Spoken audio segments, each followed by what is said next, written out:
Boxing King Media in association with Boxro. Mr. David Higgins, welcome to the UK. I understand you're fighting jet lag. Yeah, no, I'm all good, and it's good to be here. Good stuff.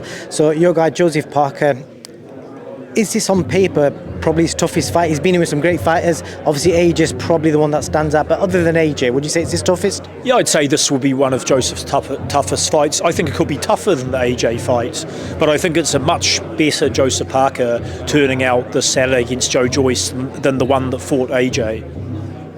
Interesting. Most people are saying this could be like a fight of two halves, where maybe Parker wins the early rounds, but he may have to weather that storm. Has he got it in him to weather that storm?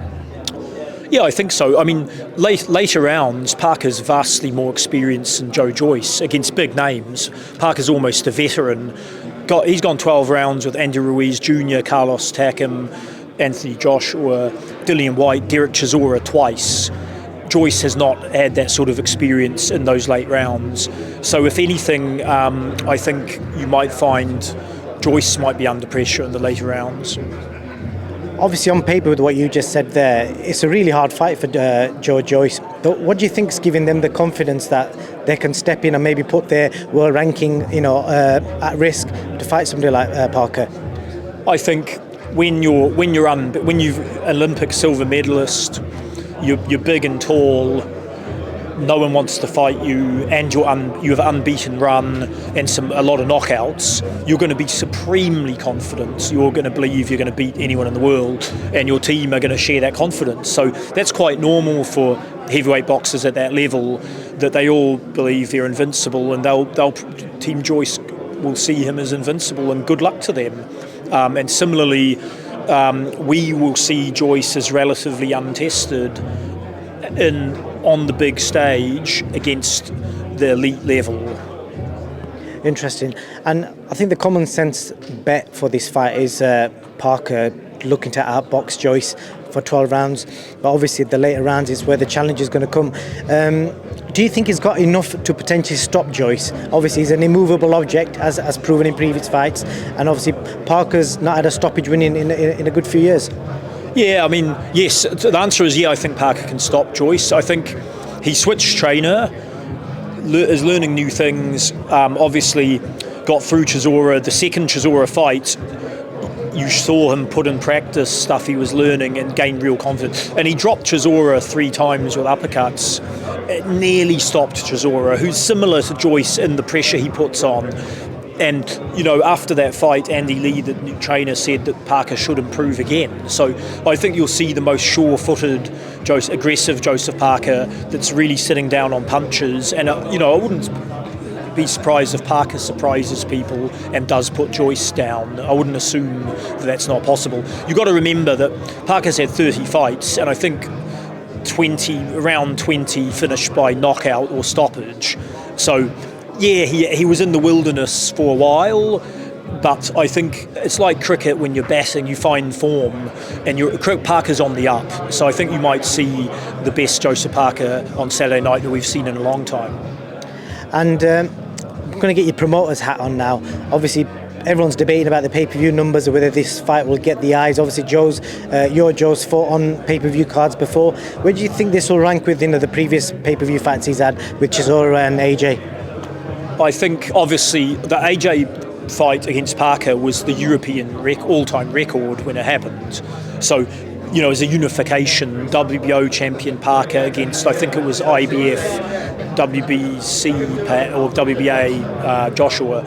So it's not quite that big, but this is a big fight, and it's an intercontinental global fight. It'll be watched worldwide. I think it's on ESPN, it's on Channel 9 Stan in Australia, Sky in New Zealand. And it's a proper matchup that could go either way. It's not a rubbish fight, and that's what I think people who do appreciate boxing, true fans, will want to watch this fight. So I think it's a credible fight, and where it may not be the biggest in terms of publicity, it certainly makes up for in credibility. And the winner of this fight can genuinely be considered elite in the top 3 or so in the world. And obviously, keeping your promoter's hat on, I just want to divert the subject elsewhere. We saw earlier on, Dan Raphael tweeted about Canelo, Triple G, completely changing the subject because I'm talking about pay-per-view numbers. Darren Fowler tweeted that he did 500,000. I've just seen a tweet earlier on saying it's done over 1 million. That's what the Zone have come out with. Would you believe in that scenario? Well, so they're both saying different numbers. Yeah, completely opposite. The Zone has said it's done over 1 million, and Darren Fowler said it's done 500,000. Who had the rights to it, and was it on the Zone? Yeah. Well, that's I guess the question is, where is Dan getting his number from? Because Dan, a member of the media, and he'll be relying on sources, whereas the Zone are the broadcaster, and then what are they counting as a buy? Are they giving some away? Are there deals? Are they comping? So the answer is you don't know unless you have a crystal ball. Fair point. And also wanted to get your opinion on a couple of other things. I don't know if you saw the comments from Jake Paul the other day about Judge Glenn Feldman saying that he feels Eddie Hearn's got him in his pocket, in his words, and he's flying him around the world to help his fighters out on scorecards. Have you come across anything like that before? Well, I mean, boxing has always had commentary around whether officials are partial or impartial and on the take, and the rumours of mafia involvement. Boxing's like any business. There's good and honest people and there's crooks. But same with lawyers, there's good honest lawyers, there's crooks. Same with accountants. So I've come across good people in boxing and bad people. I think to say that Eddie is bribing judges, that's a big call, and I don't think that he would do that. Well, he doesn't need the money. And also, they are a professional outfit, so I think that Jake's comments are defamatory, and you know, the British aren't quite as litigious as the Americans, but it's the sort of thing where Matchroom could sue Jake for defamation unless Jake has categorical evidence of the allegation, and it's whether Eddie lets it slide or whether he does something about it. Definitely. Other than Joe, is there any other fighters you can tell the British fans to keep an eye out for from your side of the world? Well, there's the new Kiwi that won at the Olympics, David Nika. He's a cruiserweight, turned pro, unbeaten. What's happening with David? What is happening with David at the moment? His next fight is on the George Kambosos Devon Haney undercard in Melbourne, Australia on October 16. And so he's just quietly building a record. He signed, he's training with Noel Thornberry in Queensland, Australia. There's Hemi Ahio, who's another Kiwi New Zealand heavyweight. We're a very small country, New Zealand, only 4 million people, and so a world level boxer only comes along once in a while. You had David Tua, now you've got Joseph Parker, and it might be David Nika next, we'll see. And do you watch the cricket?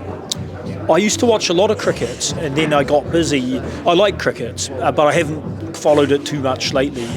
Right, no worries. We'll talk about cricket off camera, but thank you for your time, David. Thank you very much. Appreciate your time. Cheers, thank you.